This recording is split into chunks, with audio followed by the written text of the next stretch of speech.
Yeah, I mean, it's such a powerful story. And I was just thinking through the whole time, I was like, why haven't you talked about this in your content? Why haven't I seen this on Twitter before?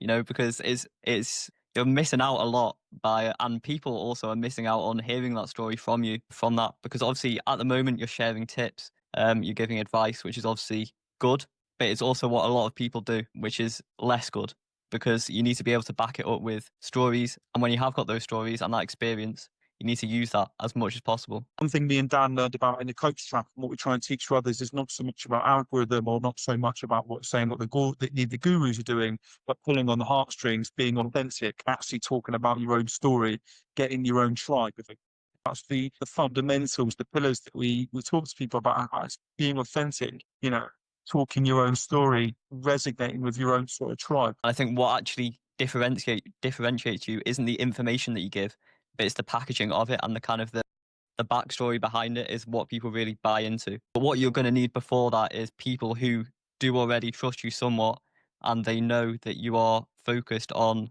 your specific things. So family, for example, which I don't see you talking about that much in your content, which you should, because obviously you're not going to go viral with that because obviously not everyone has a family, but you are going to get more specific people who would be interested in that lead magnet and then further be interested in becoming a client. Yeah, I think the target audience it's very niche, and I wanted it to be because there's so many solopreneurs out there. You've got the Justin Welshes and stuff like that. They target the solopreneur market, and it's very broad. But I'm a parent who works from home. I run my own business, and I know there's a lot of people out there that do that.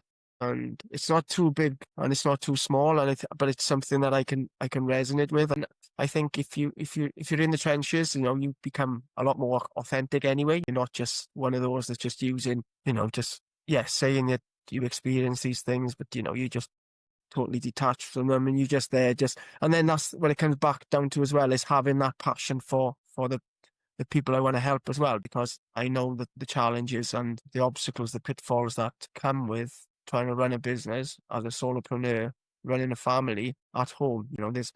There's all that isolation factors that you have to consider. And again, that's why I thought, that there's people out there that have experienced these type of things that I'm experiencing. And, I know how difficult it is as well to try and overcome them. So I thought, why not try and help that target market or that market and ultimately try and grow together as well and grow that community together. So much there to that, Dan, isn't there?